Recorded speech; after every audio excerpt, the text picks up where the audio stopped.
Blue skies over the Rose City here in downtown Portland as we are set for a Cascadia clash between Portland Timbers 2 and Vancouver Whitecaps FC 2. Welcome into the broadcast booth alongside Ross Smith. I'm Fletcher Johnson. Pleasure to have you along today. And Ross, two of the youngest teams in the league will get an opportunity to see here today. Yeah, and it's a Cascade rival. And every time that you go up against a Cascade rival, whether it's at the youth level, at the pro level, you want to win. You want to have the bragging rights. And by doing that, you have to win. You have to win the 3 points.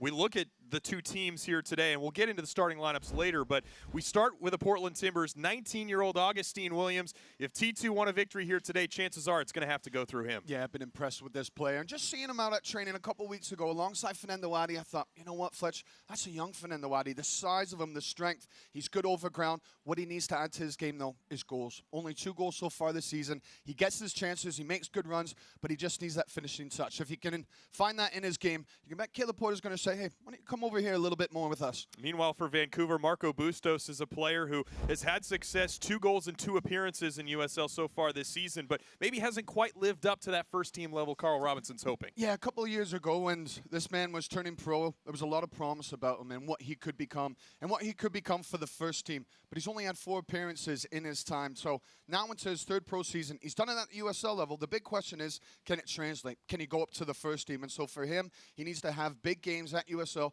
game in, game out, to make sure that he's almost bossing the game, as you say. These two teams faced off earlier this year right here at Providence Park, a 1-0 win for Vancouver Whitecaps FC 2. Portland Timbers 2 tried to avenge that defeat here this afternoon at Providence Park. We'll have the starting lineups and opening kickoff coming up next here from downtown Portland.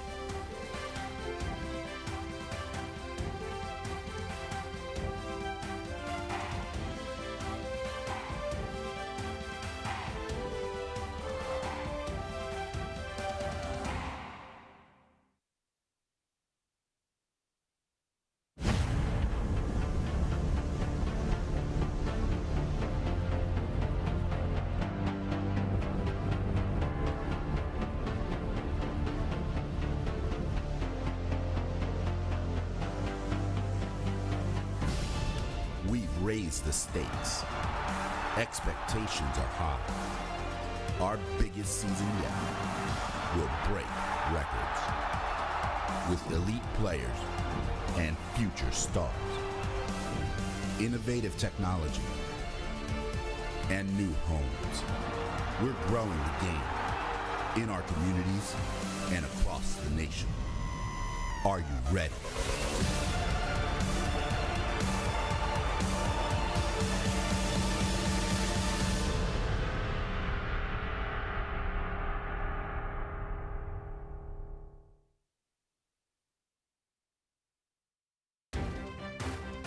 Back to Providence Park once again as we are just about set for kickoff between Portland Timbers 2, Vancouver Whitecaps FC 2. On a beautiful day here in downtown Portland. Really interesting to watch this one play out. As mentioned before, 2 of the youngest teams in the league. And let's go ahead and start to run through what will be our starting lineups here this afternoon for this Cascadia clash. T2, of course, led by Andrew Greger in his 2nd season. Kendall McIntosh gets a start in goal, Ross, but Michael Amick, Max Ornstein, the 2 center backs, 2 changes from last week. Yeah, suspensions that Andrew Greger, the head coach, is going to have to deal with. Renico Clark out for suspension, Batista out.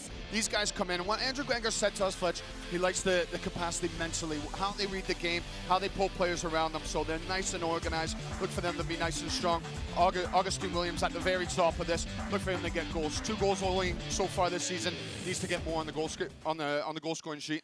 Meanwhile, for Vancouver, Rich Fagan in his 1st season as head coach up north of the border. And we look at Vancouver's starting lineup. Spencer Ritchie, the former Timbers U23 player, in goal here today. But really a lot of interesting pieces. Up top on the left-hand side today will be Tayron Campbell, who scored his 1st goal for VWFC 2 last week. Yeah, and plenty going forward for Vancouver Whitecaps too. And as you said, Tayron Campbell feeling good about himself after his goal last week. But Kyle Gregg, the one with experience, 27 years old, he'll lead that line, looking to get as much service into him as possible to really make a difference in this game alongside Gardner as well.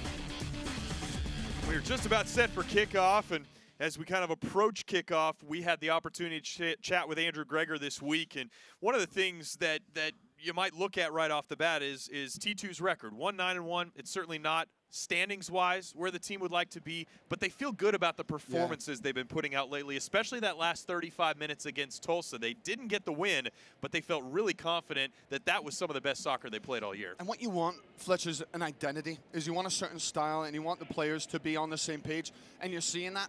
But also at the same time, you want feedback. You want feedback in terms of results at some point. They know that they're putting in the performances, but what they want is the 3 points to say, well, you have done well. Now they're just relying on their manager and their own self-evaluation for that. But they do want those 3 points going forward. And I think just the area that they want to perhaps heighten it and get a bit better is in front of goal.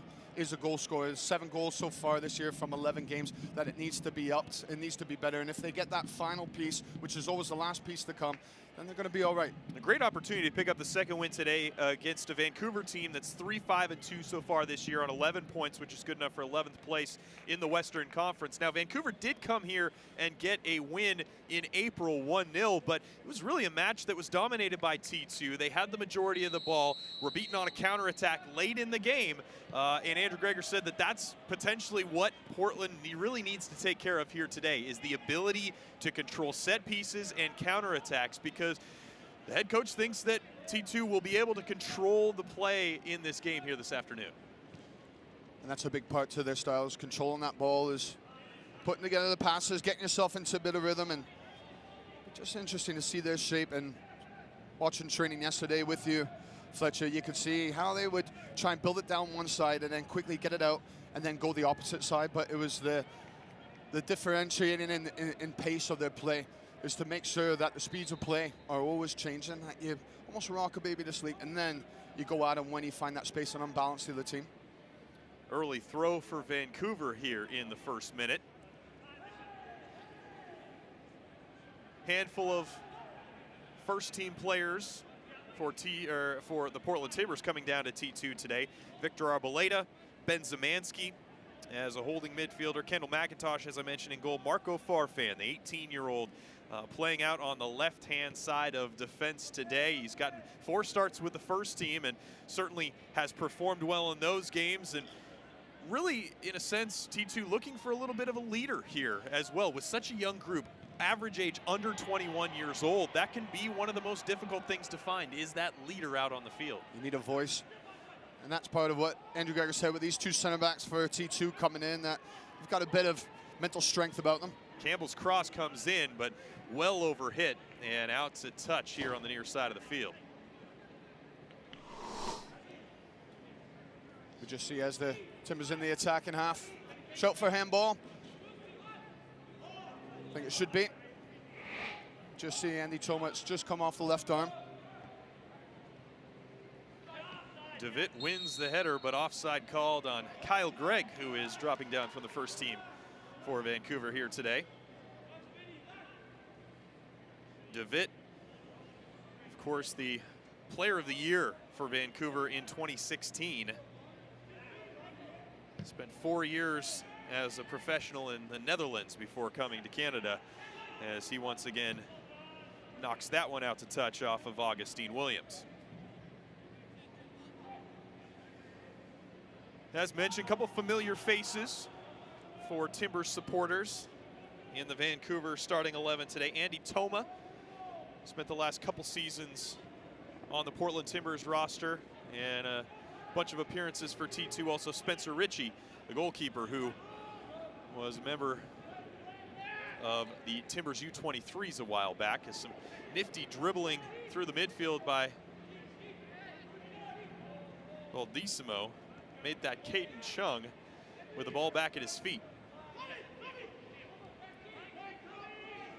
Pressure by T2, and Bijev gets one of his first touches of the match, drops it out to Arboleda, who will look to use his pace down this near side. Back into the middle for Bijev. 1 dribble, 2 dribbles, shoots.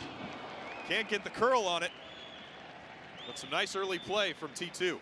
Well, he did well, Bijev, just to work his area, but just wondered whether he could have gone one more, whether he could have found another pass to Mohammed, who was going on the opposite side of him. But it's good from Arboleda. He drives in, pops it back to Bijev. As you can see, he's just trying to find that little bit of space, but one more pass Mohammed was on and shouting for the ball as he was joining the play. Bijev, of course, a USL first teamer in 2016. Had a goal in T2's last outing against Tulsa. Foul called by our head referee Daniel Radford today.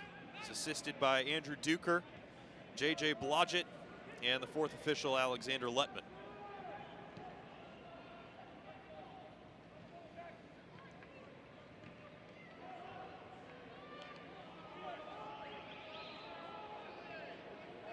Although it's been a slow start to the year, I'm sure that Andrew Greger would look at the end of last season as something that can really try and do with this team. They came together so well towards the end of last year, almost got themselves into the USL playoffs after a slow start, really came together as a team. And there's some players back from that team, a lot of new guys as well though, but they are gelling. It does seem like they're coming together slowly but surely here at what is the beginning of a long USL campaign. When T2 first started, I remember going to training and watching the games and thinking, a couple players in there may have a chance. Last year with Andrew Greger, I thought there's more players there. This year, well, at training yesterday, Fletcher, we're going through them. I'm saying there's a chance. There's a big chance. There's a chance. There's a chance. We went right through so many players saying they've got a chance at that for the first team. So it shows you the quality that is in the team that keeps coming into the team and the quality that's being developed at the same time. Ball forward in the direction of Augustine Williams. Header won by Cole Seiler. And Vancouver will look to break pressure. T2 very much plays similar to the first team, likes to keep that high pressure up, try and win the ball back. Similar with Whitecaps FC2, just that 4-3-3 that they've gone to at the first team level. They had a big win yesterday, Whitecaps against Atlanta United. But you can see with Whitecaps FC2, they play that 4-3-3 with Bustos always looking to roam around, get on the ball. Baldissimo, he'll be the holder. He's that one just sitting in that little pocket, similar to Matthias Laba for the first team. You're talking about opportunities for T2 players based off of performances to maybe get a shot, get a shout, whether it be training or otherwise with a first team. Andrew Greger told us yesterday, Andre Lewis, potentially the player that could be closest to that, the number 77 for T2 here today. And he has the opportunity to play alongside Ben Zemansky, a consummate professional guy who has dealt with injuries throughout his career, but has also came in and played well for Caleb Porter's side. And that does so well for players to be able to sit in beside an experienced pro like Ben Zemansky. So I'm interested today just to see how Andre Lewis handles that, just to see about his positioning. And if he's just a little bit sharper, because it heightens your awareness, it heightens your ability. Ball through for Campbell inside the 18. Takes the dribble, sends it across. Hansen gets a touch to it, will roll all the way towards the far sideline where Ben Zemansky picks it up and will dribble forward.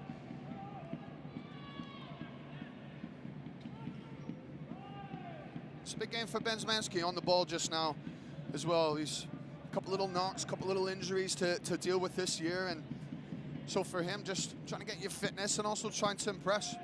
It helps even more when you're at home and you think, well, the manager's going to be here. Gaffer's in the building to watch me in person. Cross comes in from Bijev, handled easily by Spencer Ritchie. Now it's interesting too, because a lot of the general idea, the general consensus would be when you're playing at home, it's going to be easier to win. But when you are such a young team, does that change the dynamic in terms of being able to or having to boss a match when you're at home? Because it is kind of a different feel, isn't it? It's a learning experience for you as well, because the pressure is on you to go and get the 3 points every single time, no matter what level. But there's a certain comfort to being at home when you're in your own bed, you have your meals, you know what it's like, what to prepare for, how much time you need to prepare for, but that also comes with that pressure. So there's a comfort, but there's a pressure as well, and it does have to be developed somewhat to understand how to go about a game when you're at home compared to when you're away.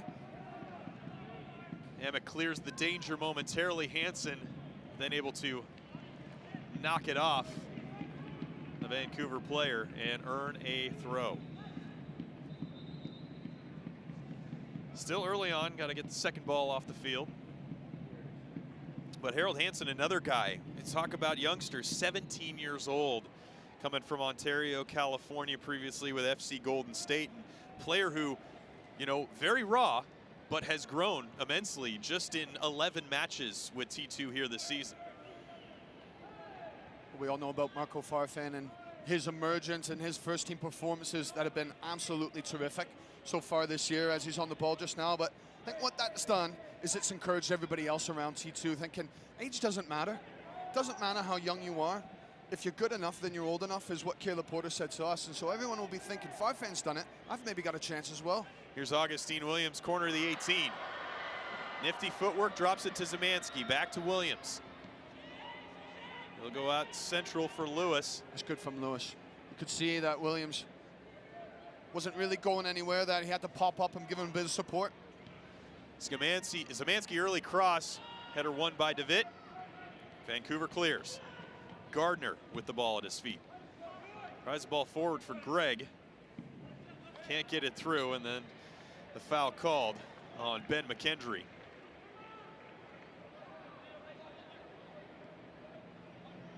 Quickly started by T2. Arboleda. Rather, that's Omar Muhammad. And now the ball at Zemansky's feet. He's dispossessed by Toma. It was a chance for Bijev to combine. He was just on his heels. He was a bit flat-footed. Now Bustos comes the other way. Picked up by Lewis.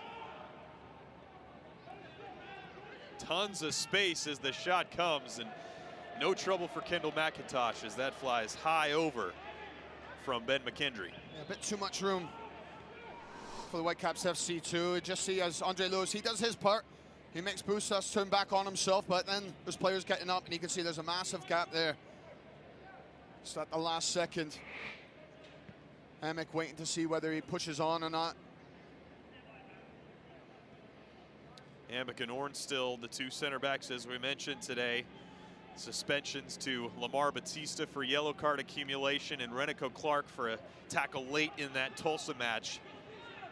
So both the regular starting center backs out for Andrew Greger's side today. Bijev carries forward into the attacking half. Arboleda gets by Baldissimo. Forward for Muhammad.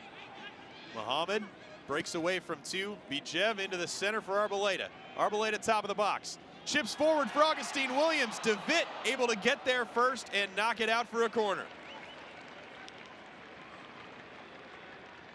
And that's nice slick movement. You can see the speed of play. This time Bijev, look at this first time pass. Completely goes through a couple of Vancouver Whitecaps players. And now it allows the openings, but DeVitt, he's alert, he's aware, and he gets himself back in to get a final touch. Why he was Vancouver's Player of the Year in 2016 at the USL level. Comes up with a big play there to keep the ball away from the feet of Augustine Williams. Omar Muhammad with the early cross in the direction of Lewis. It's cleared away by Vancouver, back out to Muhammad. Send it in again, this time back post. Ritchie up to grab. And hold on. Foul would have been called had he released the ball, as Daniel Radford acknowledged there would have been a foul called. It's well held by Ritchie. Good ball from Muhammad. That's what you want, a little bit of zip, a little bit of a tester for the goalkeeper. See what they're about, what Ritchie's about early on. Ritchie spent 4 years at the University of Washington, leads the team with 21 saves this year and 2 clean sheets. Omar Muhammad tracking back and just shoved to the ground, but a foul called all the way back about 40 yards from goal for Vancouver.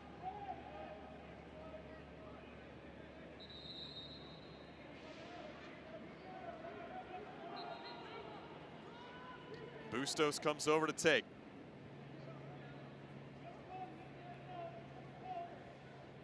Andrew Greger said T2 had to manage set pieces today. Vancouver has 5 men in and around the box. Ball comes in. Hansen's clearance is mishit and will go out for Vancouver's first corner kick. Bit unorthodox from Hansen. That's one just to put his head behind. And those are little things. Those are little inexperienced mistakes where now the Timbers have to go back. They have to defend the corner, where if it's a better clearance now, you're turning them and you're getting yourself up the pitch. Kendry has 2 goals, no assists. He'll send this cross in with his right boot.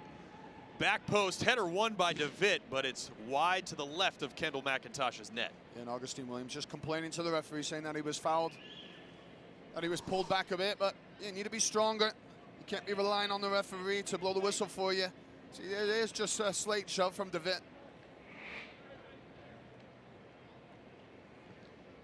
So back and forth here in the first quarter hour between T2 and Vancouver. Lewis with the ball at his feet. Zemansky across the midline. Arboleta's pass goes astray all the way back to Ritchie, who sends it long.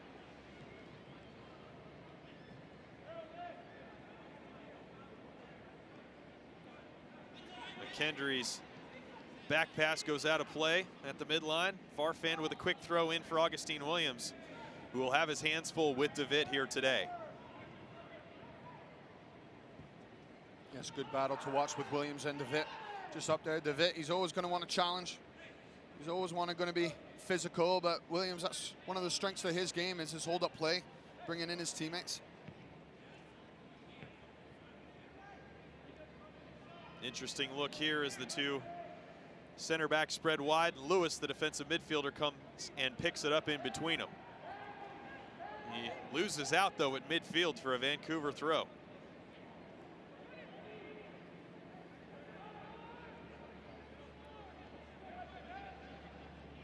Interesting to watch this Vancouver team play. As mentioned, 3-5-2 record. They've been able to pick up some wins, and some good wins at that. Some bad losses. But always a danger with set pieces as that ball comes in. Greg looks like he got a touch to it. Easily falls to Kendall McIntosh, though. It was well watched by Amek, who got himself across. He's had a good start to the game. The center back, he's just been reading things nicely, getting there early.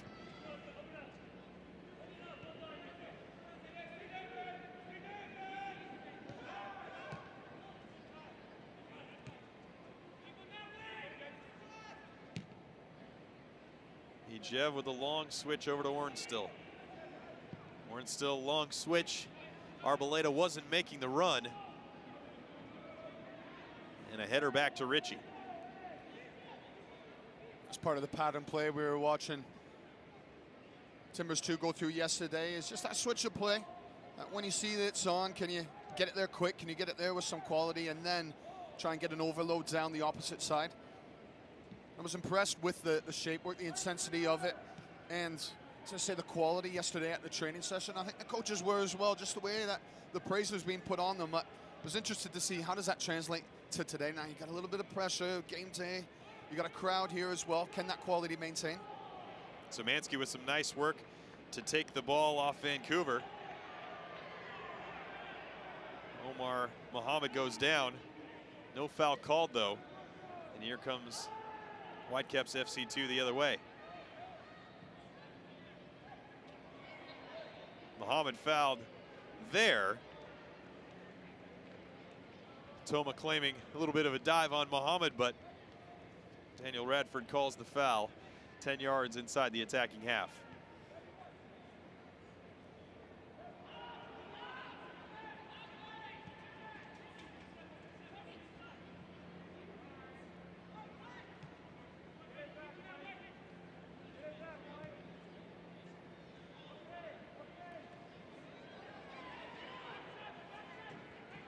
Farfan back for Lewis. It's good spacing right now between Andre Lewis and Ben Zemansky. You can see a nice relationship between them. Just when one's going on the ball, the other one is giving an angle, dropping off, making sure there's a nice balance between the two of them.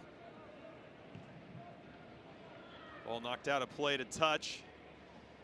T2 throw. Hansen, the right back, all the way forward to take this throw. Drop it to Mohammed. Back to Hansen. Out to Bijev. He dribbles forward. It's central for Arboleta. Arboleta able to maintain possession. Loses it for a moment, but picks it back up corner of the 18. His cross deflected. And back to Ritchie. Been interesting here on the near side, Ross, as Vancouver brings it forward to watch Bijev pick up the ball with Farfan already on the overlap forward inside his own defensive half. It's a part of Farfan's game that I don't think we talk about enough, is his understanding of when to go and when to stay. And that's a talent.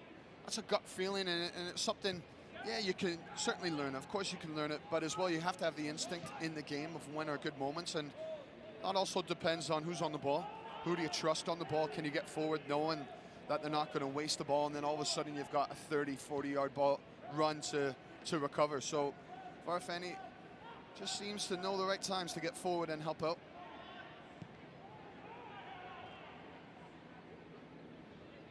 Bustos taken out from behind by Ornstill. And we'll see our first caution of the match. It was unnecessary from Ornstill. He's late, he's coming from behind. He's almost a second foot. It's not the last second, but I think he just keeps that left foot tucked back enough that it's only going to be a yellow card. But he was never going to win it. So Ornstill the first to go in the book here this afternoon for either side.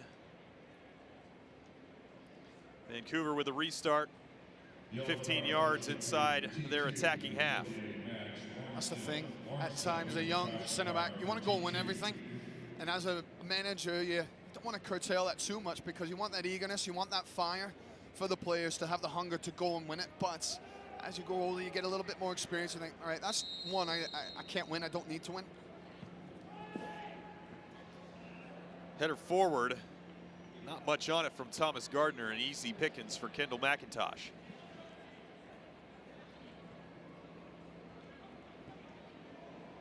Through 20 minutes here, how do you feel the two center backs especially have performed? Yeah, solid on both sides of the park. Both center backs right the way through the structure.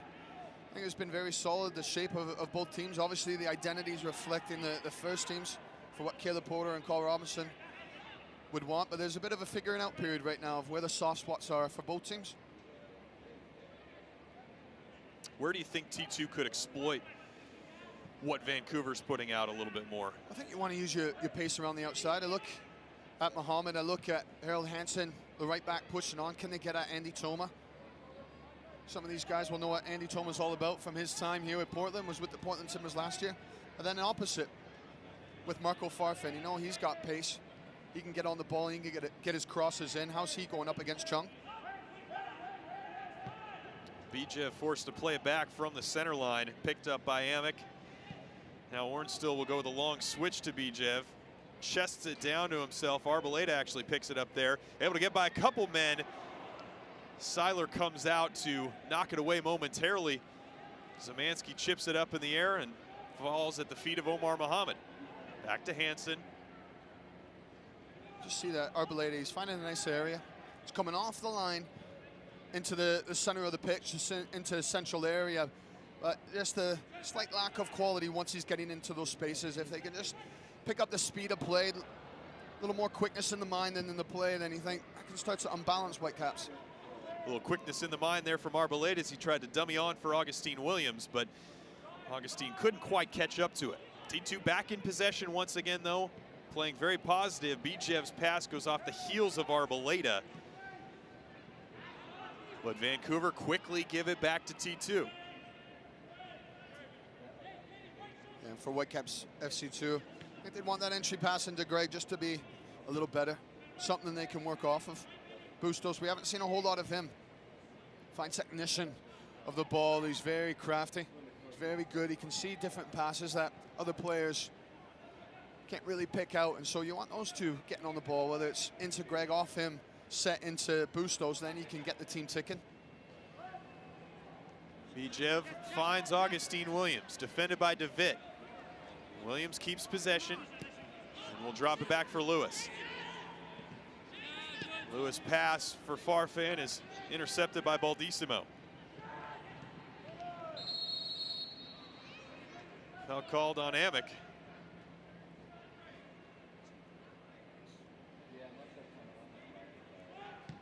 McKendry with the restart over to Seiler.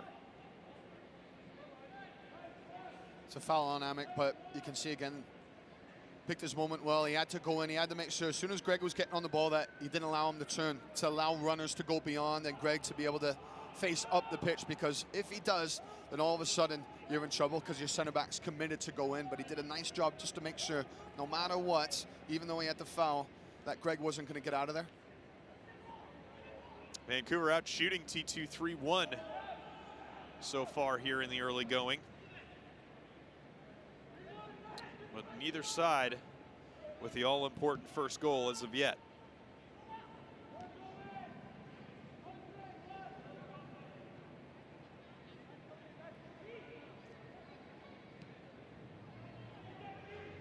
No one making the run forward for Vancouver on that ball over the top. Hansen will clear it out to midfield, but it'll go out to touch first.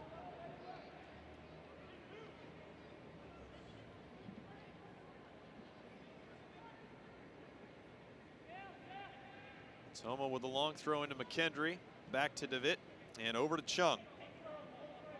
High press from T2.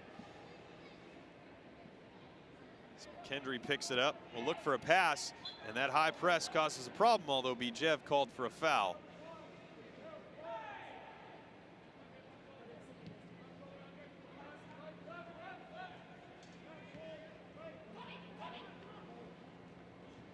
Seems as if T2's grown into this match as Vancouver has a chance coming forward. Ball comes in, saved by Kendall McIntosh. And T2 still looking to break the pressure and cannot do so. Ball at the feet of Bustos, top of the 18. Now they do break the pressure, only to have that pass fall too far outside. And now Farfan wins it back. Augustine Williams dribbling the other way. 4v4 if they hurry. Bijev out to Muhammad. Here comes Williams forward in the center. Muhammad 1v1 versus Toma. His touch a little heavy, and he's taken off the ball by Campbell.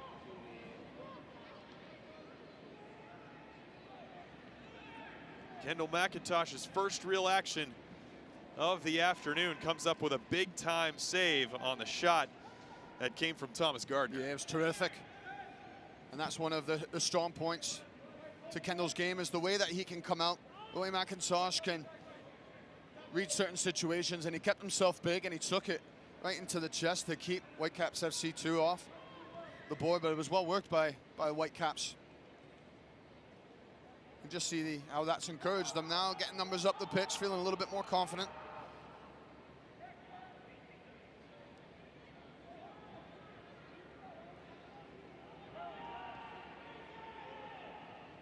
T2 with the high press, though, trying to force Ritchie to play it long, which he eventually does. Hansen fouled there by Campbell. We just go back to that save. It's well worked by Whitecaps, just going down, getting to the end line. And as it's squared back across, it's not the best of clearances. Not a whole lot that Timbers can do initially, but McIntosh comes up with a big save, and finally they can clear the danger. First real great opportunity for either side here in the first 28 minutes or so as Bijev goes central for Williams. Williams still with it at his feet now to Bijev. Bijev once again tries to just curl it up into the top left-hand side of Spencer Ritchie's goal, but couldn't get enough on it. It was well wide in the end. Just couldn't get the ball out of his feet. Got stuck underneath his body. Just see with Williams, though, he's putting himself about. He's rangy. He's one of those that, as a defender, you think, I can go and win that. And then all of a sudden, those long legs come across. You get a big touch, and it takes you away from it. Williams had 3 goals after coming over late in the year to join T2 last year, as Zemanski's called for the foul in the center circle on Bustos.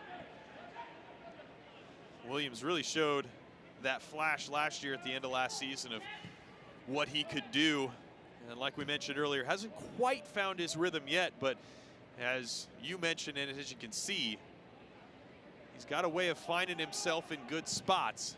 It's just a matter of adding that finishing quality. So Vancouver earns the corner kick, their second here of the afternoon. They're just starting to grab a little bit of the momentum after the last chance that McIntosh saved well, you can see Whitecaps FC2 are just starting to gain a grip of this game. McKendry to take. Send it in, can't get it over the first man, Muhammad, who clears danger momentarily. Great work by Arboleda. 1v2, he dribbles around one man. Can he outrace the defender? No. As Caden Chung was back to save that from being 1v1 for Arboleda versus Spencer Ritchie. It was good from Arboleda. It was a bit of a tester, as though to say, what are you guys all about? Can you keep up with me? And just thinking, with all his pace, it was a good decision. Might as well go for it. Numbers aren't with him, just to give a little test to defenders. But Chung, he reads it well, and he's got enough pace in his legs. Had Chung not been there, it would have been Arboleda against Ritchie, who had stayed back in his 6-yard box. Cross comes in from Bustos and goes until off the face of the abdomen of Andre Lewis. Lewis familiar with this Vancouver side, having spent time up north of the border. And now Bustos and Lewis are both down. Looks like Lewis took it in the chest. Yeah, after the hit to Lewis, the ball went to Arboleda, and just wondering whether a hand came up into the face of Bustos, as Arboleda was just trying to shield the ball away. Just as we go back, and as Bustos is getting his cross away, Lewis does well. That's what he's in there to do. He's in there to stop things, prevent crosses from coming in and giving support. He's just had to take one for the team. So does Bustos. Maybe he had the wind knocked out of him, but he's up. Seems to be okay, as is Bustos. Daniel Radford over here having a conversation with the assistant Andrew Duker over here on the bench side. Assume this has to do with whether or not Arboleda potentially just wondering, committed a foul on Bustos. I think that contact to the face is what the referee was wanting to have a chat with the linesman about. Bustos has certainly been active in this match. Yeah, and Arboleda doesn't look like that there's going to be any warning signs to go his way, whether it was incidental. Bustos doesn't think so. Interesting there is the drop ball. McKendry just takes it and plays it out to touch 5 yards from the end line. As we take another look. Yeah, just a quick look as Arboleda sees got his elbow there. I think that's more him looking to shield the ball. He does catch Bustos, unfortunately, but that's more him protecting the ball than lashing out. Williams fouled by DeVitt. T2 quickly put it back in play.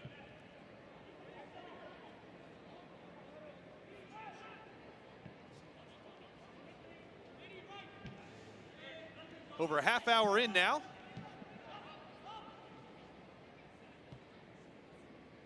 Just joining us, Vancouver probably with the best chance of the match so far. Shot off a deflection from Thomas Gardner, saved by Kendall McIntosh here at Providence Park. Second of 3 matchups between T2 and Whitecaps FC2. Second taking place here at Providence Park. The last one will take place up in Vancouver at McLeod Park, September 30th.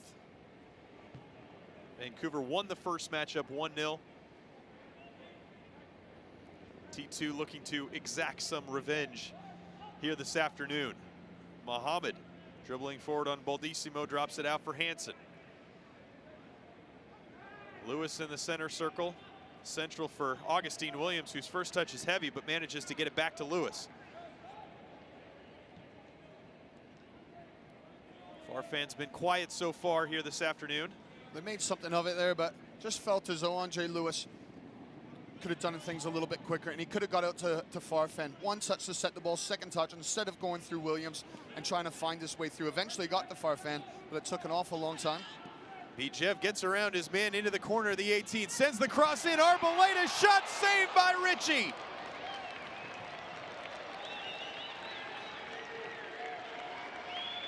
T2 keeping pressure on. Back to Szymanski, out to Hansen. They've got Muhammad if they want him on that far side. Pass into the central for Arboleda from Szymanski, too heavy, cleared away momentarily. T2 keeping the pressure on though. Ball rose out to touch for a Vancouver throw. It was the best chance of Timbers 2 so far in this match, and it was well saved by Richie. Otherwise, that ball is bursted than that. It was so well worked on Timbers 2. Bijev, he's been finding some nice spaces. He's been getting into different channels, into different pockets, making nice runs, getting on the ball. It was well worked by him getting to the end line and squaring it back for Arboleda, who was coming in unmarked. One great opportunity for both sides here so far this afternoon, and two great saves by the goalkeepers. Lewis able to take the ball and dribble it forward. Arboleda central for Bijev. He's able to maintain possession. Great feet. Into this middle for Szymanski. Looked like he thought Augustine Williams was making a diagonal run. And we just watched the movement of Bijev. You see nice, tiny feet as he goes beyond two defenders, but then he needs to pick a pass. And Arboleda, he just runs off his defender, and you're just wondering if he puts that a bit more to the corner. That's a goal. Still a good save, but for Richie, it is within his body range. He's able to get across, but if that's just tucked a little bit more in the corner, that'd be Timbers 2 ahead.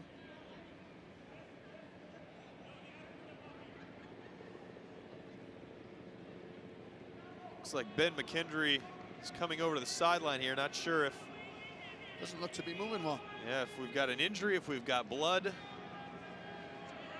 Well, what we do know is we've got a stoppage in play momentarily until he can get himself off the field here. Just wonder whether it's on his knees, the attention needed. Bit of a scrape. So Vancouver will momentarily be playing a man down until McKendry can be taken care of and be waved back on by Daniel Radford. Farfan thought he'd earned a throw for T2. Instead, Chung will take it for Vancouver as McKendry is waved back on. McKendry early cross in, handled by Amick. Chance for T2 to break the pressure. He's had a good first half, Amick. He's just looked after everything nicely, and just go back to the speed of play there. Mohammed getting caught, too many touches. Amick wins it again for T2. Out to Farfan, central for Szymanski. Picks it up, got space. Now he goes to Bijev outside. Great find by Szymanski. Bijev dribbling into the 18. He's got space. Takes a touch, another touch. Finds Arboleda top of the box. Arboleda drops it out for Szymanski. Gets by one man. Picks out his pass, cross. Cleared away momentarily, picked up by T2 at the edge of the box. Was cleared away by Seiler. Well, Whitecaps FC2, they recovered well, they got bodies back. Bijev initially was just needing a runner. He needed support, he only had two men to pick out. Szymanski's cross, headed away by DeWitt. Farfan gets a touch to it and eventually wins it. Farfan then fouled by Thomas Gardner.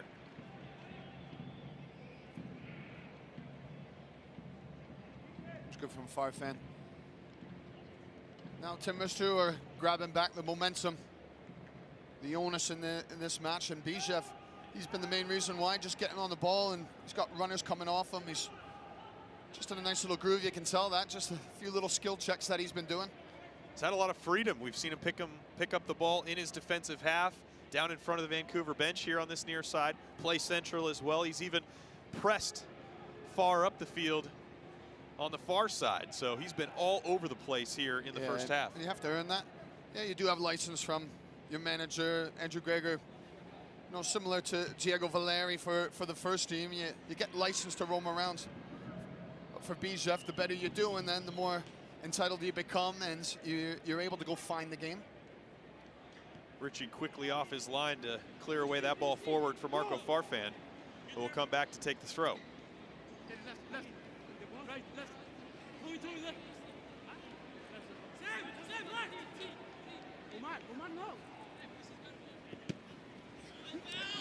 Farfan in for Mohammed. And Vancouver earns the throw.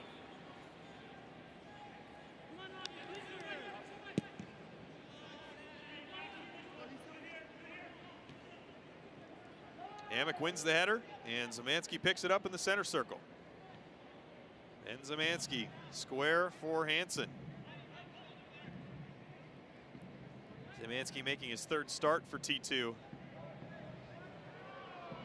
here this season. Played for Caleb Porter at Akron. Just one of those players that when he's had the opportunity to play for the first team, he's performed pretty well, but has dealt with so many injuries over seemingly the last 3 to 4 years. Some extensive, some little nicks and bruises, so to speak, but does provide a high level of experience as the ball forward for Augustine Williams finds him inside the box. He goes down, able to get back up and maintain possession. Now for Muhammad. Muhammad space top of the box, takes the shot, deflected and blocked by DeVitt. Lewis able to intercept the Vancouver pass forward and drop it back for McIntosh. That's good. Good from Timbers too. We've seen them try to build, and in the last instance, route one, but it's with a purpose. Zemansky, it's a good ball in behind for Williams, who had the better of the run on his defender and used his body well, then allowed players to come up in the pitch when he realized he couldn't do it himself. Into the final 5 minutes of the first half here at Providence Park. Fletcher Johnson and Ross Smith here with you this afternoon as we are scoreless.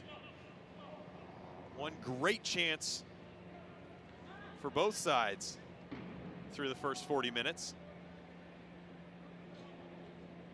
as neither team has quite been able to find the opener here this afternoon.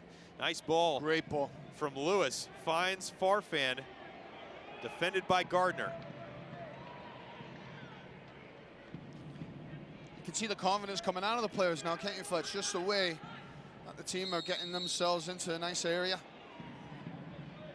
Farfan called for a foul. It's a tough one. Call that Andrew Greger doesn't like, as McKendry tried a backheel pass, and Augustine Williams was there, and T2 were going to break the other way. The foul called by Radford keeps Vancouver in possession.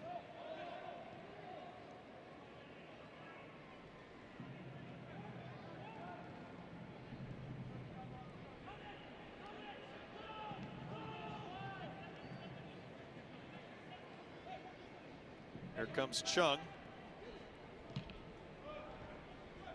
His pass deflected by Zemansky, picked up by Arboleda, who's able to get by McKendry and fouled.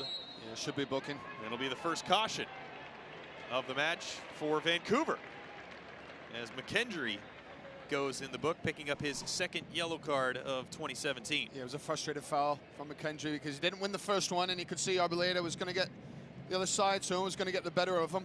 Yellow card to Vancouver, number 30, Ben McKendry. McKendry given a caution card for Whitecaps 2. So Max Ornstill for T2 and Ben McKendry for Vancouver in the book of Daniel Radford here this afternoon. Fairly even affair through the first half. I'd say the Timbers 2 would have just edged it.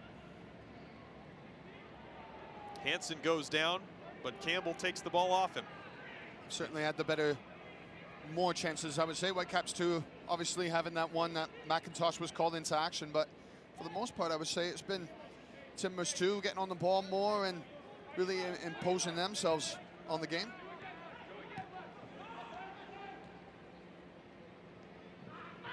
Nice work by Farfan to deflect the pass from Gardner. Sends it up the line, out to touch. Did it take a deflection? Yes, it did.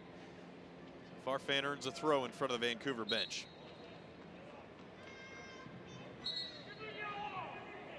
And DeVitt,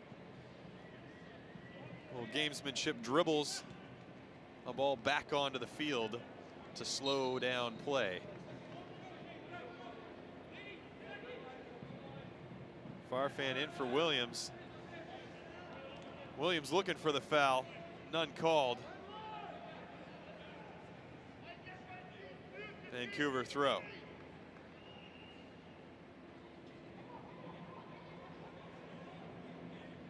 Get used to seeing those big bodies battle it out on goal kicks or long throws, and Daniel Radford letting him play here in the first half. Lewis goes down, and here comes Vancouver attacking the other way into the final minute of the first half. Foul called, quickly restarted as Bustos brings it forward. Defended by Lewis, drops it out for McKendry, picked up by Farfan. McKendry tries to nutmeg Farfan, but Farfan reads it well, gets it out to Arboleda. Arboleda now defended by Chung. Ball out off of Arboleda. And a Vancouver throw. I think that was the correct call, despite the claims that maybe it was off of Vancouver. It was great pace from Chung just to recover, because we know that Victor Arbeleda's got bags of running power, but Chung, he got himself back in and put in a strong challenge. Just thinking with Whitecaps FC2, Fletcher, we haven't seen a whole lot of Greg. We haven't seen a whole lot of Bustos going forward. Campbell, opposite side, haven't seen a great deal from him. Augustine Williams looked like he might have checked his run enough, but the flag comes up from J.J. Blodgett for offside. This looks close. It looked very close. Just wondering, the opposite end for Whitecaps too, if they had a player that Augustine Williams was level with. It certainly looked as if it was a close call, as we are into the 1 minute of stoppage time added on here at the end of the first half. Campbell, corner of the 18, drops it for Chung. Chung finds McKendry, corner of the box. Cross comes in behind Kyle Gregg, and Hansen with a chance to come the other direction.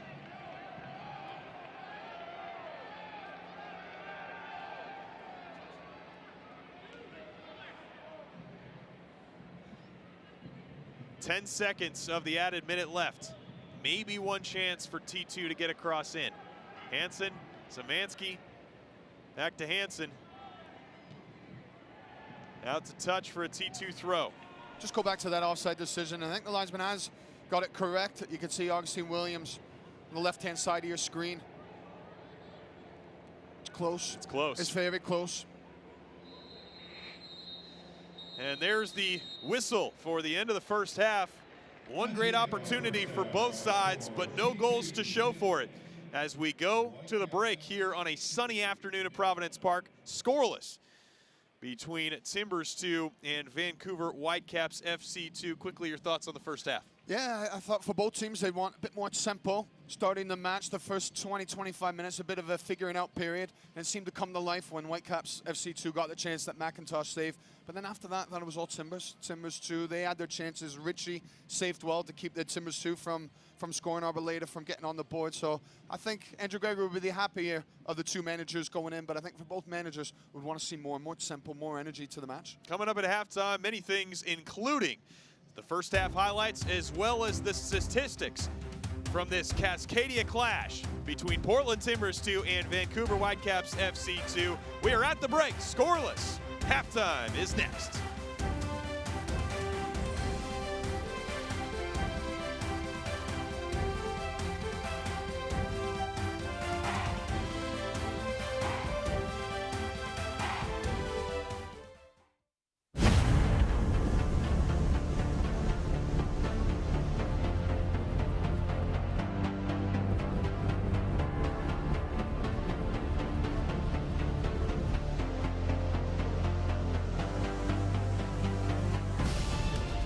Raise the stakes.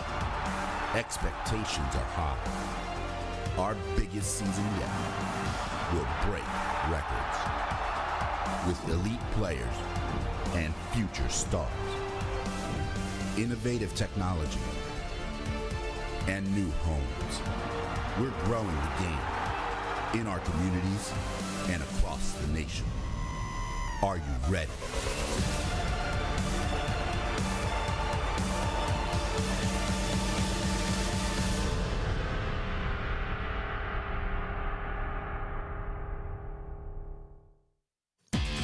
On On April 12th, the USL set the soccer world on fire as Phoenix Rising FC announced the signing of Didier Drogba, adding to the growing lineup of world-class players and young rising talent in the league, including England internationals Sean Wright-Phillips and Joe Cole, former Mexican international Omar Bravo, and German international Marcel Schaefer. The announcement set off a whirlwind of activity for the former Ivory Coast international, known simply as the King. First, hundreds of Phoenix Rising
45 minutes in the books here in the Rose City between Portland Timbers 2 and Vancouver Whitecaps FC 2. 45 minutes to come as we are at halftime. And once again, welcome you into the broadcast booth. Ross Smith, Fletcher Johnson here with you. Ross, your thoughts on the first half? Yeah, I thought the game got better. The quality certainly got better as the game progressed, and it really sparked to life once Whitecaps FC2 got their chance. Then all of a sudden it was as though the Timbers said, all right, we know what you're about then, let's have a go ourselves. And so then I thought it was Timbers 2 all from there, and they were really showing their ability level, and the belief started to come up a lot more. Really one good chance from both sides, and we'll start off in the 26th minute with Vancouver's first chance, and it was a Thomas Gardner shot off a deflected cross. Yeah, not much between the two teams up until this moment.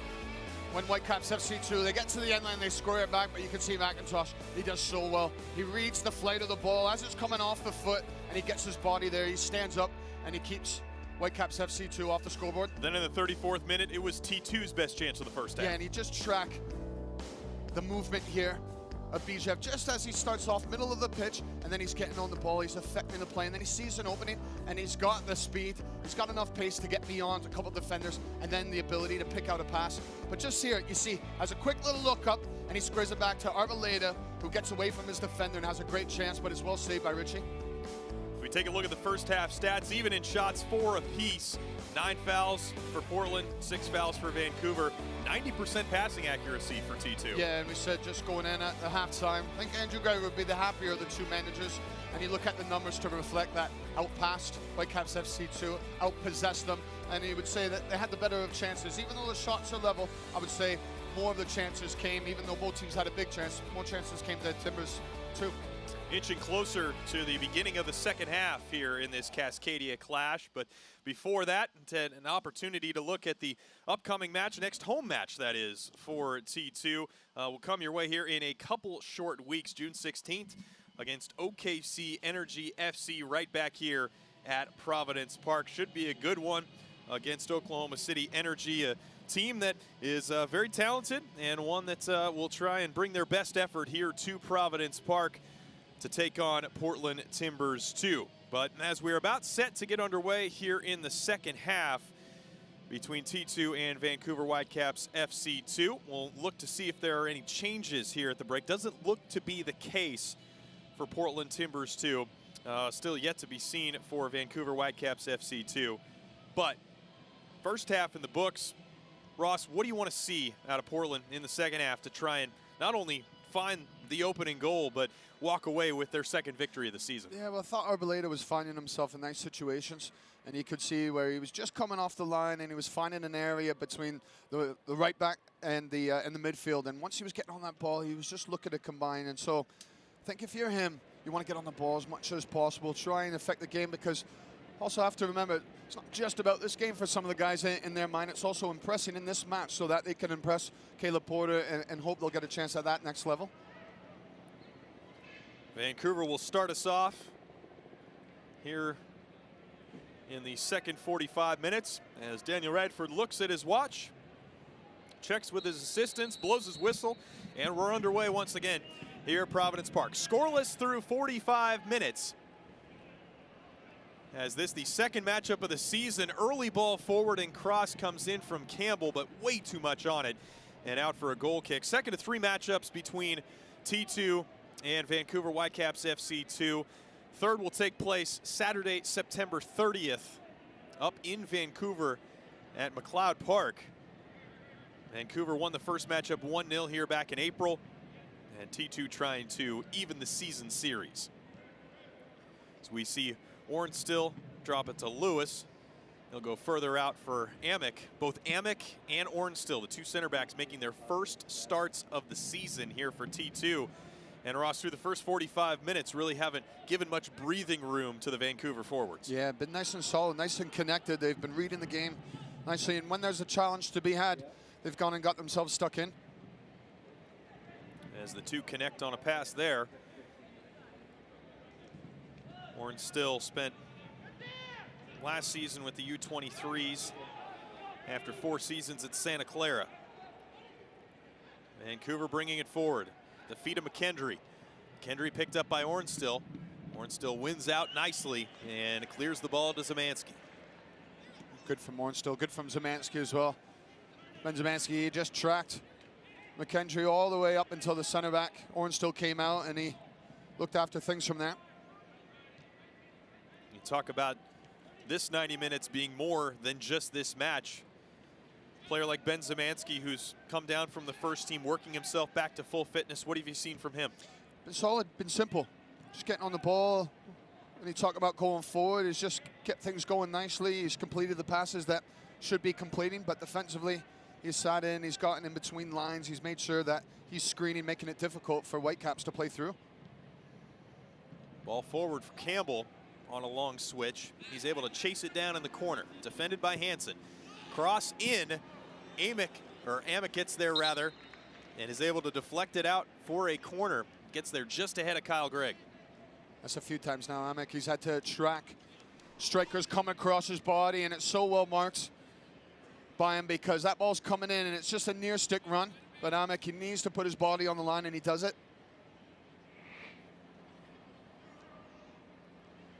So Vancouver's third corner kick of the match, first of the second half, will come from McKendry. Sends it in, back post header. Can't tell if it was Orn still. It got a deflection on it or the Vancouver player in the neighborhood, but McIntosh picks it up before it rolls across the end line.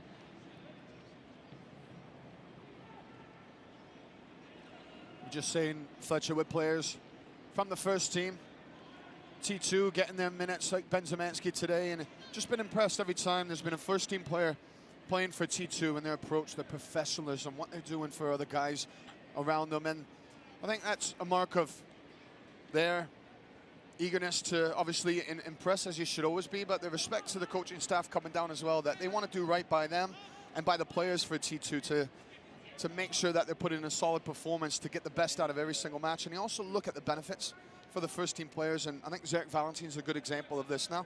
Came down to T2, did things the right ways, got his chance with Timbers, with Caleb Porter right back now, and for 2.5 games has been very impressive. Augustine Williams pushed off the ball by Baldissimo. Tongue twister there, and Vancouver releases pressure.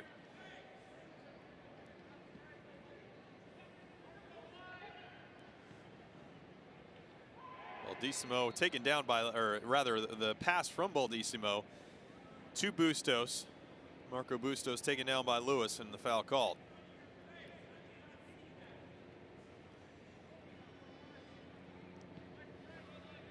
Marco Bustos, a player we talked about early on, 2 goals in 2 appearances so far for Vancouver. Went on trial to Liverpool back in 2010, 10-day trial. High hopes from Carl Robinson for Marco Bustos, and still potentially some time to develop into that player as he looked to get on the end of the Campbell through ball, but just hasn't quite developed the way that Vancouver would like to see. He started off that last sequence and it was all looking good and well until Campbell, just a bit of a heavy pass trying to play Bustos through, who wanted it across his body more so he could go towards goal. But for Bustos, I think just this game, little sample size, where he's getting his touches. He's having to come back towards the ball. He's not getting them in these nice little areas in front of the center backs where he would like to get on the half turn and start picking out runs, maybe going towards goal. And I think for him, he'd want to find those spaces a little bit more. That's where you get into, well, how does he make it to that next level? And it's constantly having an effect on the game in that positive way, having big moments where we haven't really seen a big moment from Bustos in this match. Ball out to touch off of Ornstill for a Vancouver throw. Much more route one from T2 here in the first 5 minutes of the second half.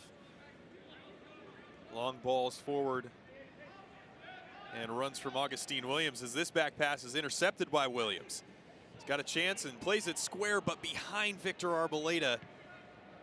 And Chung able to get the ball to Bustos in the center circle. Bustos fouled by some combination of Zemansky and Lewis, and it looks like the foul will be called on Lewis, and Bradford wants to have Lewis to come over for a discussion.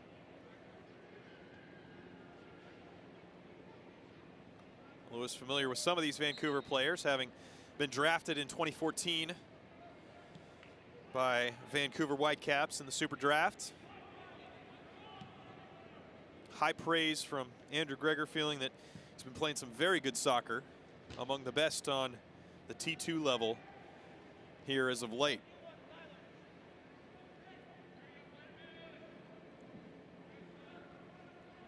Ball out to a Vancouver corner kick, second of the second half. McKendry over to take.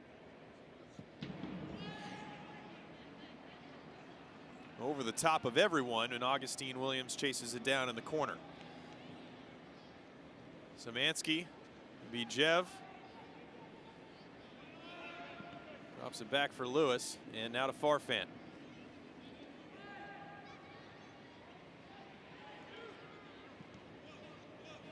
It's really interested to see, Ross, how much Vancouver would bunker in as Ornstill goes forward for Muhammad, who's offside.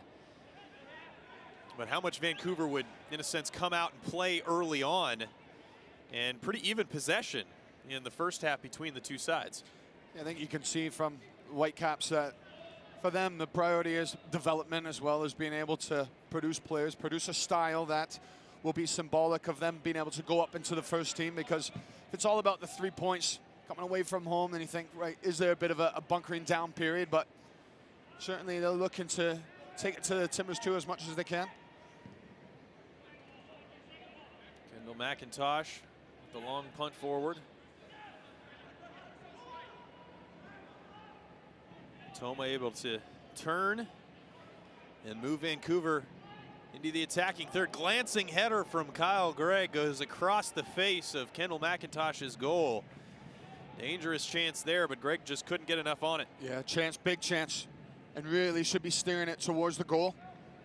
I think by Gregg's reaction, he realizes that, because it's a good ball from Campbell, which makes it very difficult for Amick to come across and defend, because it is so low and it is darting at such a pace that Amick, he's got really little time to do anything about it. Vancouver quickly back on the ball. Bustos with it at his feet. As the sun comes out here, about 66 degrees here in downtown Portland this afternoon, although plenty warmer down on the artificial surface here at Providence Park. Toma to Campbell. Just see Campbell's getting more involved in this second half. Didn't see a whole lot of him first half. Gardner into the box for Gregg. Gregg sends the cross in. Amick deals with it well, and out for another corner kick for Vancouver. Well, Whitecaps FC2 have been the stronger of the two teams in these opening minutes, and just see how well worked it is. So the ball just goes into Gregg. He makes a nice run in between defenders, and then he needs a follow-up run. But Amick, again, he's marking the defenders. He's seen the pass come in. Cross comes in towards the back post. Big header won by Bijev as Campbell was crashing in to try and win it. Timbers can't release the pressure, though. Ball still at the top of the box. Gardner goes out for McKendry. McKendry tries a nifty little chip, and it looks like a handball's been called for a penalty kick. Handball, believe, is the call. And Vancouver has a chance to take the lead from the spot. Well, McKendry, he was adamant that it touched the hands of Ornstill. And again, Whitecaps FC2 just keeping the pressure, trying to work their space. And as McKendry is just trying to get a strike away, it's the left arm of Ornstill that comes across as Ornstill throws in the tackle. You see there, does it pop up? Comes initially off his boot into the hands. It's tough, but I think it's the correct decision for the referee to come up. You can see that the arm is outstretched by Ornstill. So Kendall McIntosh will be left to try and save this chance from Marco Bustos from the spot.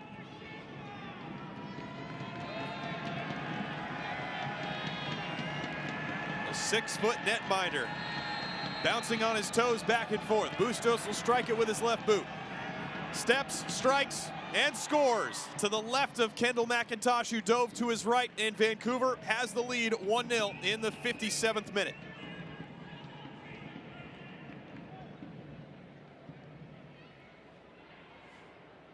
Well, he's a man in his 2 previous seasons, scored 14 goals. Adds a goal to this campaign this season. He takes a well, cool, and calm penalty as he steps up, sends McIntosh the other way. Third goal in his third appearance for Vancouver Whitecaps FC2.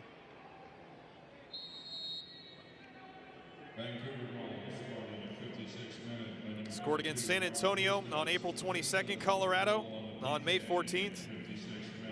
And here today, June 4th, against T2. And now Portland will be forced to chase the match. Long switch to Hansen.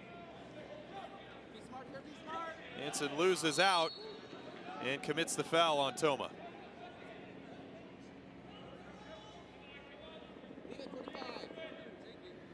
So Vancouver with the restart. So how, if at all, does the mentality change here for T2 now chasing the match at home? Yeah, I think it kicks you back up into gear and realizing that can't start slow coming out the second half. And I think the first instance of the second half, Harold Hansen, he was just a little bit dozy, a little bit sleepy as the ball almost went in behind to Campbell. And I thought there, if they come out thinking we can just ease our way into it, just from that one instance, and you just get the sense that Whitecaps FC2 have come out the brighter of the two teams to start the match, and you can see it by getting their goal.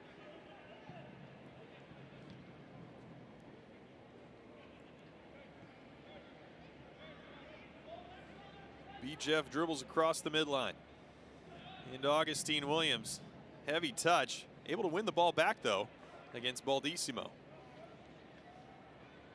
T2 forced to drop it back to Amick. Nice ball that broke a line to Bijev. Now Arboleda, the overlapping run. Arboleda into the 6-yard box. Chance to take a shot, drops it off for Muhammad. Muhammad takes the shot. Richie didn't know much about it, but made the save. Another block and out for a corner kick for T2. Portland incensed, believing there was a handball in the mix there, but it ends up in just a corner kick. Yeah, there's quite a few players around the referee right now for Timbers too. Just asking the question. So Muhammad does so well just to get into space, but shoots it from there. Just wondering whether there's an arm that comes up.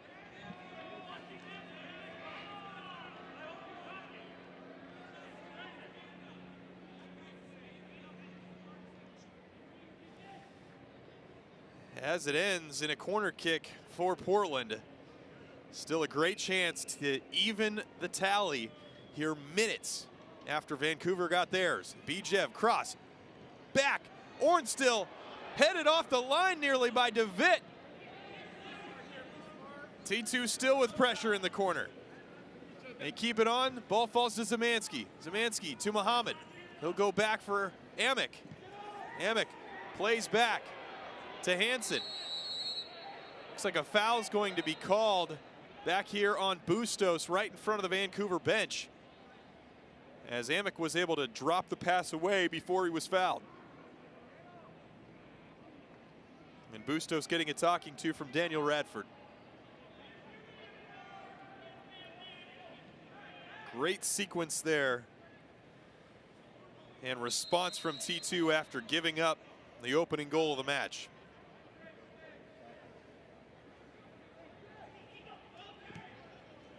Szymanski will go down for Muhammad. He's defended by Campbell. And then Campbell fouls Muhammad right down near the end line. This will basically be a corner kick from about 3-4 yards closer.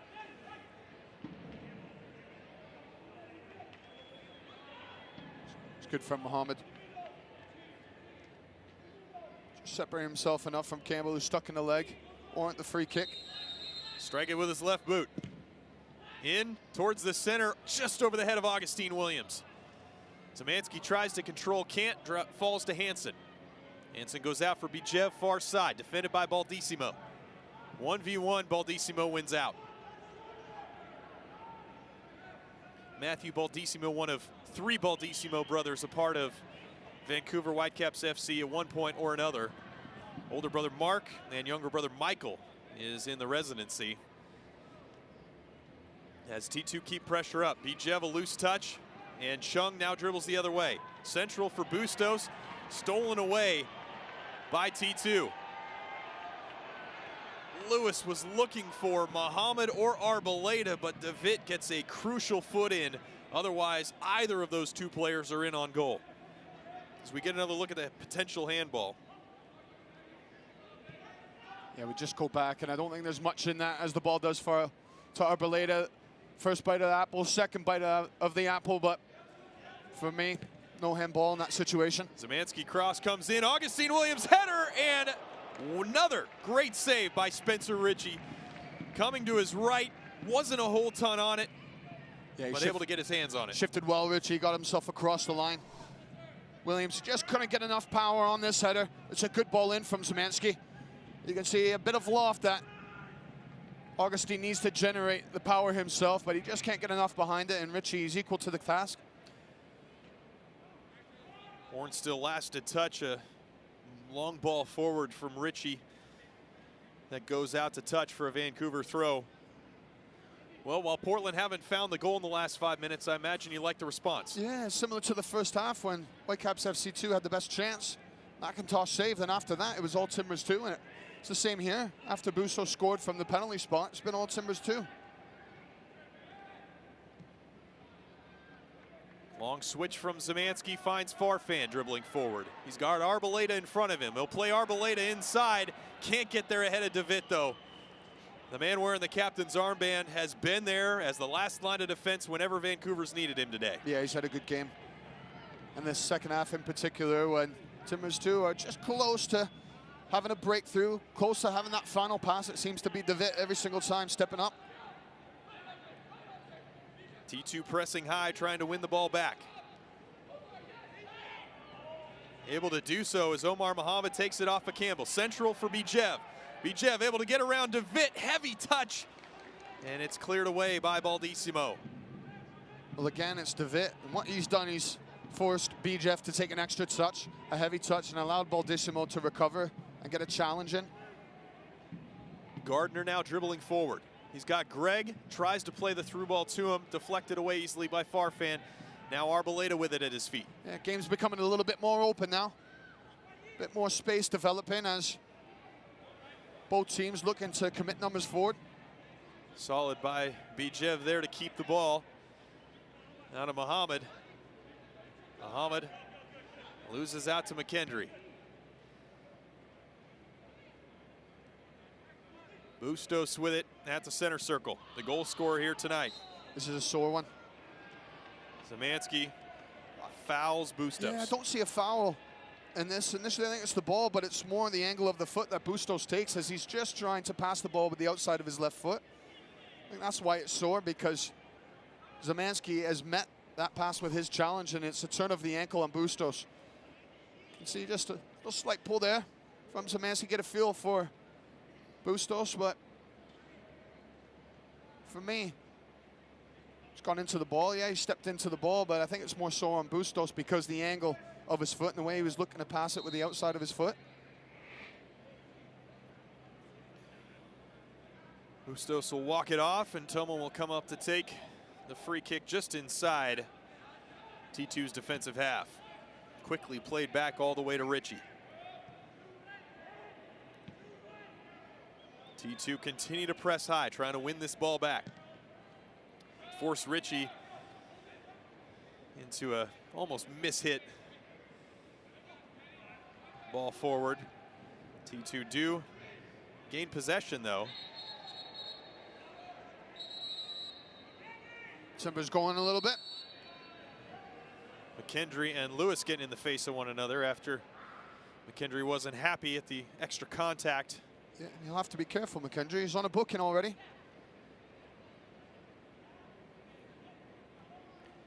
Certainly things getting a little bit more testy here after the goal for Vancouver off the penalty kick from Bustos. T2 with a great opportunity within the next 2 minutes afterwards to even the score. Maybe a little bit of that Cascadia rivalry coming to the surface here between these two teams. The referee is just taking his time here to try and calm down McKendry. Just looking at head coach Andrew Gregor in the technical area. He's wanting the referee to speed things up. He'll feel as though his team have been having the better of the ball since they conceded the goal, and he doesn't want that rhythm to be broken up. Bustos, who had to come off as a trainer, had come on the field to take a look at him, is back on the field. Really only off for 10 to 15 seconds. As Bijev with a nice touch. Back to Szymanski, forward for Mohamed, who's offside.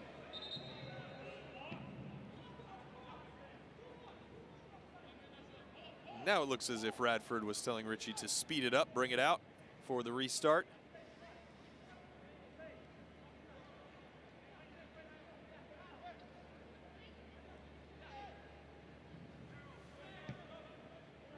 Those who might be unfamiliar with USL, a little different than Major League Soccer. Each team gets 5 substitutes. As Augustine Williams called offsides, the deflected header forward from Bijev. It's been a good line from Whitecaps FC too, just continuing to step at the right moments and enforcing the linesman to put up the flag. It's a little bit of Timbers too, not being aware as well when to make those runs in behind and to get the timing right. Vancouver will ready their first substitution of the match.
Still the ball at his feet. Now to Augustine Williams.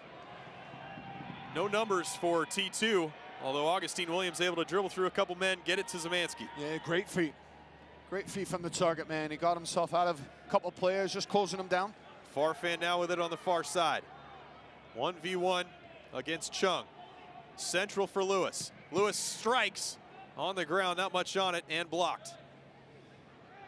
Gardner gets his head to the ball, but Hansen maintains control. Hansen tries to go around Gardner, can't do it. And now a chance for Vancouver to tack the other way. Bustos defended by Lewis. Central for Greg, his pass deflected by Zemanski, who can't control, and Vancouver remains in possession. Chung central for Bustos. Bustos tries a little flick over the top for Greg. Can't find him though. And Lewis bumped off the ball by Baldissimo for a foul.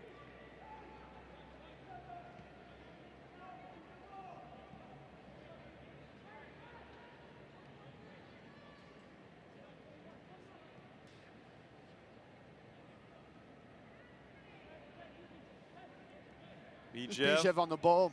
Sorry, Fletcher, just seeing Bijev on the ball. He wanted to run from Farfan, but Farfan was always looking just to come back towards the ball. He wanted the ball to the feet where there's all kinds of space for him to run in behind. I was just thinking as Timbers 2 were building that we've only really seen Farfan get down that left-hand side once, and it looks really good. He's got the pace, he's got the ability, but it's just, I think, the awareness and the belief to know that you can be influential all the time. He's got that ability. Arboleda through ball for Muhammad, just a little too much, and Richie quickly off his line at the 6-yard box to pick it up. I'd imagine there's some difficulty there when you are training back and forth, first team to T2, or if you're in Vancouver situation as well, to always be on the same page with your teammates. You might be playing similar systems or the same system, but to be on the same page and know exactly what your teammates want, it's different from one level to another. Yeah, it's a tricky situation, given the situations that both the teams here are in. Whereas if you're an independent club in USL, then all of a sudden you're able to be with the guys all the time. There's an understanding that develops. You're in the locker room with them all the time. The system is well ingrained, whereas now you got pieces coming in and out of the lineup. There's a lot of tap dancing that you need to do. Yeah, it's interesting, the dynamic in USL just with teams that are affiliated with an MLS club and kind of how maybe their priorities are slightly different as more of a development club for the first team. Whereas if you're an unaffiliated USL club, you're going out to win every single match. And not to say that, you know, the affiliated clubs aren't going out to win every single match, but there's another level of what they're trying to accomplish, isn't there? Yeah, it's going about it the way that you want to go about getting the 3 points. It's not just about those 3 points. That will do whatever it takes. Farfan's cross towards the back post. Toma forced to touch it. Good pressure there by Muhammad as Toma was trying to head it away from the end line and actually ended up heading it across the end line for a corner kick. Two substitutes coming for T2. They will wait until the next dead ball, though. Muhammad with his left foot finds the head of Lewis, who can't do much with it. Would have been difficult to direct it anywhere in the vicinity of goal. And it's out for a goal kick. All right, substitutes coming for T2. Omar Muhammad comes off for Russell Cicerone, who will make his 9th appearance for T2 here in 2017. The 4th round pick in the 2017 Super Draft out of the University of Buffalo comes on. And the other change, the man who Andrew Gregor spoke very highly of, Terrell Lowe, the 2015 Timbers Academy Player of the Year, on in place of Ben Zemanski. Yeah, I think great upside to Lowe. Watching him last year at training, one of his first time stepping on the first team training grounds. And he was going up directly against Darlington Nagbe. I remember Darlington just one time gave me a little bit of a shoulder shrug, a little bit of a dip of the shoulder and went past him. And Terrell Lowe caught him. And I thought, geez, who is this player?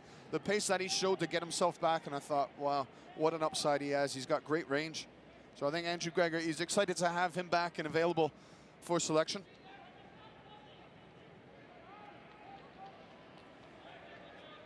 T2 will bring it forward. Find Bijev, top of the box, takes the shot. Hits the stanchion of the goal, behind the goal. But had plenty of space there at the top to take the shot. Let's go ahead and look back at that great opportunity Portland had to level the score. Well, first the handball on Ornstill. Yeah, we're just seeing Ornstill. It comes off his leg initially, but then it's the left arm that gets across, and the ball does make contact with it. And the referee correctly points to the spot as Bustos, he steps up and coolly puts it into the side netting.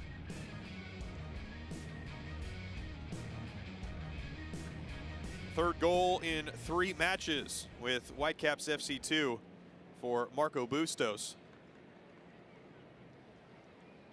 Just looking at that penalty decision in the build-up to it, I think Timbers 2 players will be a little bit upset just about their balance. They all got sucked towards the ball. They were so central, so many players around. I was just looking at Hansen and the right back for Timbers 2. He got caught in the middle of the pitch that once the Whitecaps FC2 got it wide, there was no body there for the Timbers to go out and defend. That's where all the space came from McKendry.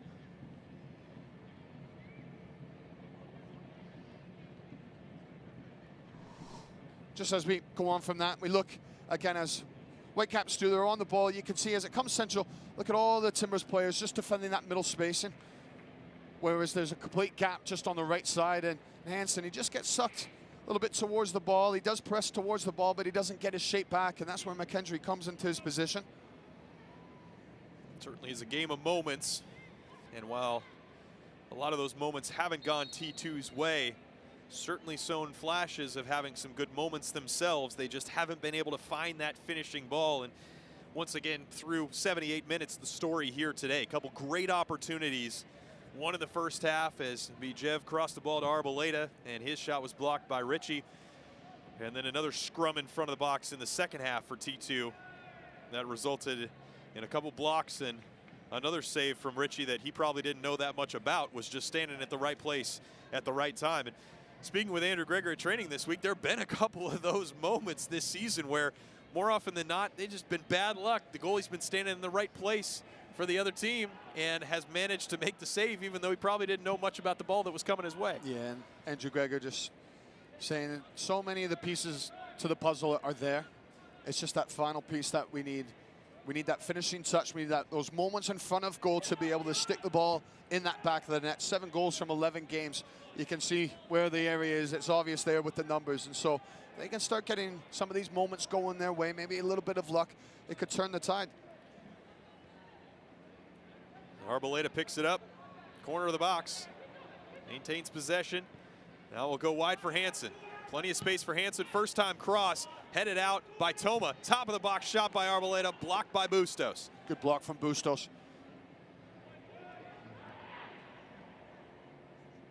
Back to Arboleda. Arboleda chip over for Augustine Williams. Gets his head to it. He's called offside. Couldn't put it on frame anyway, though. And it'll be a restart for Vancouver. Just see as the line comes up, Williams is looking to go in behind, and just on the contact of the ball, again, it's close. It's so close from that angle, but Williams, in the end, he puts the ball well wide. It's an awful miss from him, and he wasn't to know that he was going to be offside. Even in those moments, I think you should be tucking them in. You're not to know that the flag is going up.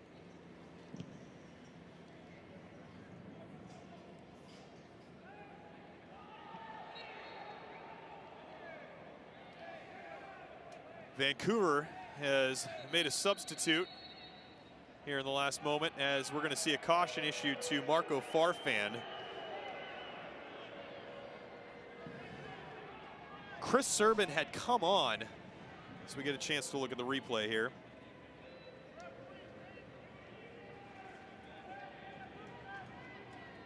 So Farfan goes into the back. So Farfan committed the foul on Nazim Bartman, who has come on in place of Chris Serban. Now, Serban came on for Tayron Campbell as the header comes in and is easily cleared away by Amick. Serban had come in for Campbell, and he was the player that was down injured during that stoppage. He cannot continue, so Bartman has come on. T2 with it coming the other direction. Arboleda tries the pass in for Cicerone, but it's easily cleared away by Vancouver and falls to T2 back at the midway line. Portland looking for the equalizer. Can they find it here in the final 10 minutes plus stoppage time of this match? Farfan, central for Lowe, was a spark plug in the Tulsa match. Cicerone, Bijev, tried the ball over the top for Cicerone, not enough on it though, and it's cleared away by Chung momentarily. Now Bijev with the shot, directs it, and just over the top. Did Ritchie get a touch? No. It'll be a goal kick. was always going to be difficult, as Bijev has very little of a run-up to this ball. Doesn't get a whole lot in behind it. You can see the Timbers 2 just working the ball well. As it comes to Bijev, he doesn't have a lot of time to sort his feet out. He's just going for the placement. Richie perhaps makes a little bit more of that than he needed to.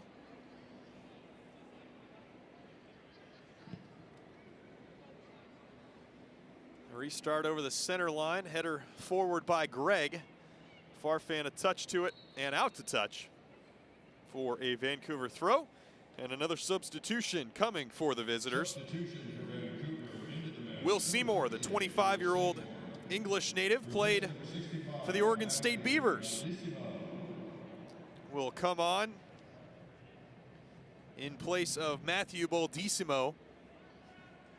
Seymour in his second full season with Whitecaps FC2, was originally drafted by Dallas in 2015. 18 starts and 23 appearances in 2016, and started all 73 of his appearances at Oregon State over 4 years. Another player who's familiar with this area, not only because he played for the Beavers, but also because he was with the Timbers U23s for 3 seasons, making 24 appearances. Farfan goes down, no foul called. Bustos on the ball. Bustos still with it. Then Augustine Williams goes down, and a foul is called. Bradford quickly in to make sure nothing more happens, but T2 restart, and now come the other way. Gardner takes the ball off Hansen, though. And Vancouver back in possession. T2 need to get the ball back if they want to try and find an equalizer.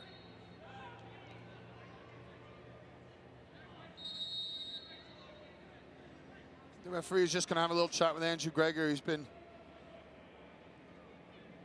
a little vocal with the linesman, with the fourth official, not agreeing with some of the decisions from the referee.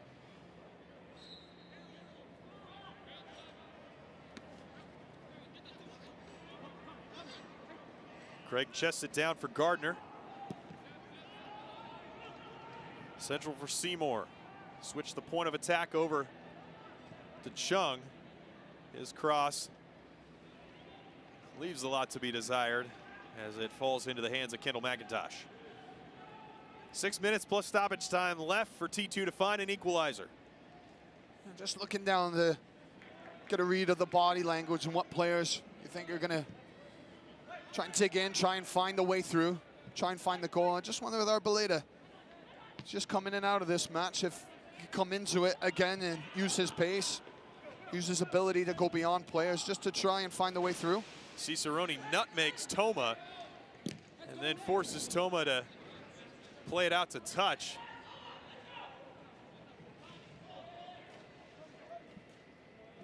Cicerone, Michigan native, in for Augustine Williams, asked for a handball. There's another ball on the field.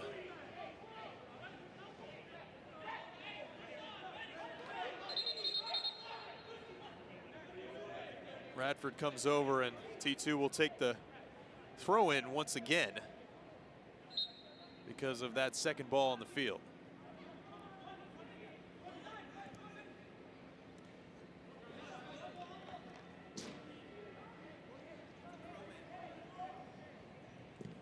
Fizzles out that last chance. No real purpose from Cicerone, just taking his touch, was never really taking him anywhere. It's these moments where there's a tiny little bit of a lull, where the goalkeeper, Richie, is going to take his time taking the goal kick, that you need a leader in the Timbers too. Whether it's in the midfield, whether it's up front, at the back, you need somebody to step up and say, come on, 5 minutes, 7 minutes, let's dig in, let's find the way into this game, let's get something out of it. And in that moment, I was just looking around, there wasn't really anybody pointing here, telling another player there. Just very quiet in those moments, and I think that's where you need those leaders to come through. Here comes Ornstill. Long switch in the direction of Bijev. Bijev able to knock Chung off the ball and gain possession. It's knocked out to touch by McKendry for a T2 throw. Farfan to take. 10 yards from the end line. Final 3.5 minutes plus stoppage time here in this match. T2 searching for the equalizer. Lewis to Lowe. Lowe wide for Hansen. Hansen, his cross blocked by Toma. Went still to Hansen. Hansen taken down by Toma. And the ball cleared away by Seymour, who will receive a yellow card for time wasting.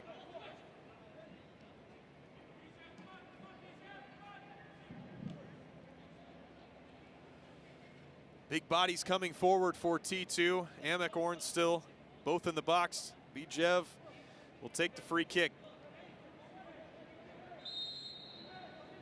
40 yards from goal. Timbers line at the top of the box, 6 men in and around the box. Header won by Vancouver. Then Lowe is able to get ahead to it, but it falls to McKendry. McKendry clears to midfield. Hansen over the head kick to Bijev, who controls. Gets around McKendry, tries the ball forward for Arboleda, cut away by Toma. 2.5 minutes left, plus stoppage time. Seymour wins out. McKendry, Augustine Williams cleared away by Seiler. Ball seems to be stuck on this side of the pitch. Timbers 2 just unable to play out as Whitecaps just trying to trap them in this channel, but continuing to fight, continuing to try to find the way through. And just wonder, you talking before about the different styles and the purposes of both teams, with them being primarily development first, but now I think you start to see part of that development is learning how to win in these situations. So Whitecaps too, just to see how they see this game out, the time management. Do they bunker down? Do they look to take the ball into the corner? You would expect it, because that's part of your growing period. That's part of your learning. Is this time left in the match, you're winning 1-0. How do you see the game out? 89th minute. Vancouver taking time with the throw. Farfan header up in the air. Cicerone controls, gets around one man and then loses the ball. DeVitt picks it up. Gives it to Seymour. Now wide in space for Toma. Toma dribbles forward, pressured by Arboleda. Toma will take it down into the corner. And a foul called on Arboleda as Toma and Arboleda went shoulder to shoulder. And Vancouver will take their time with this one. And that's just it, shoulder to shoulder. I don't think that's a foul at all. I think that's just two players going in for the ball, and Arboleda's got the better of Toma. See that all the time and very rarely see a foul called in that situation. See, the ball's out there. It's going in for me. That's fair. He is just out-muscled Andy Toma, and the referee, I think, has made a bad decision. We're in the final 15 seconds of the regulation time with added time coming.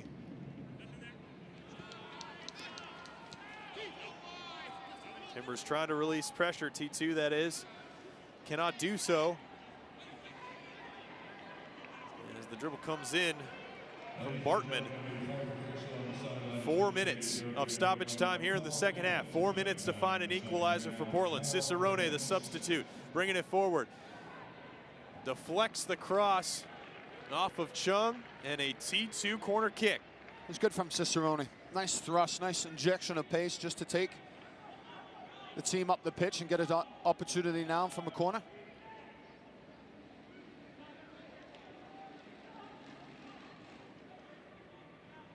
Bijev. Farfan trying to get his head into that one. Cannot do so, falls to Lowe at the center circle. Play back for McIntosh. McIntosh long ball forward. Amick still up there. Amick loses out to DeVitt. Gregg fouls Augustine Williams 30 yards away from goal. Close enough to shoot. Yeah. We're looking at a, quickly played forward. Harold Hansen with it in the box. Gets through a couple men, takes the shot, and Ritchie with a right-handed save to keep Vancouver in front. Great save. But it's so well worked from Hansen. Steps in between two players. Fine bit of skill.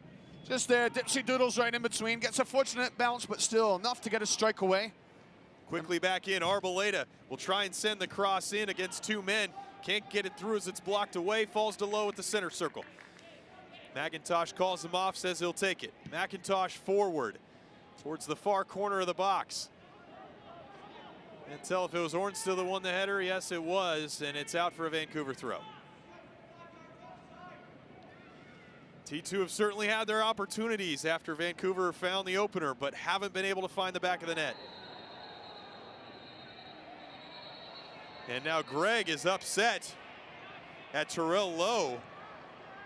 And the two teams have to be separated. Two players at the very least have to be separated.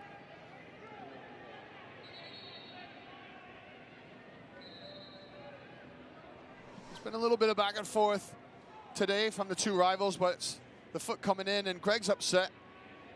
Whether it's the trailing hand, the arm of Lowe, that Greg feels as though that's intentional. Difficult to tell, difficult to see, but it's clearly caught Greg initially, but he's quick onto his feet to try and react and have a word with Lowe. Well, Vancouver's certainly happy to be able to let this time bleed off the clock, as Terrell Lowe's been issued a yellow card, the third caution of the afternoon for Portland. As we're approaching the final minutes of stoppage time.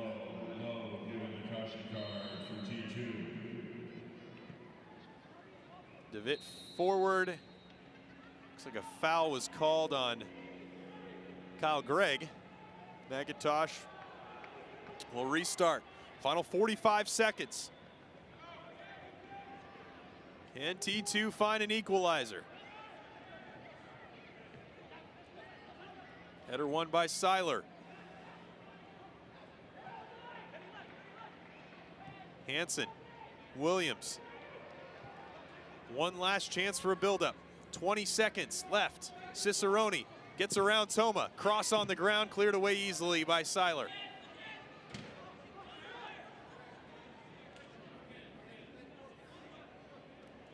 Again, it's good purpose from Cicerone, just trying to get beyond Toma, but Toma is equal to him.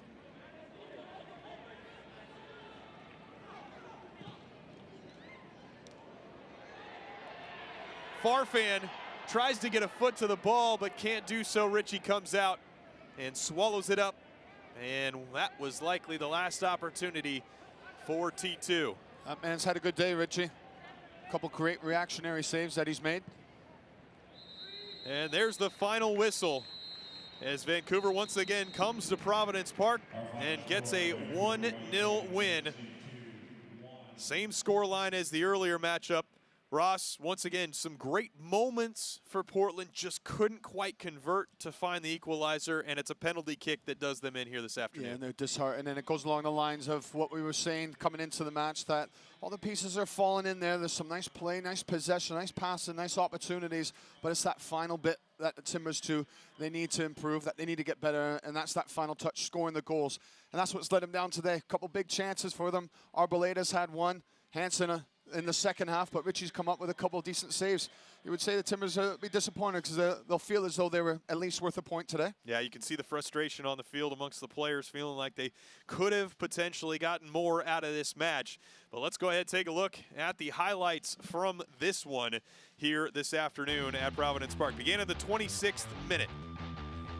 You can see just Whitecaps FC2, this was their best moment, and this is really when the match got going, but McIntosh a terrific save, and then almost Timbers 2 seemed to react off this, and they started to improve and dominate the rest of the first half. Terrific chance for Arboleda, but Ritchie comes up with a big save.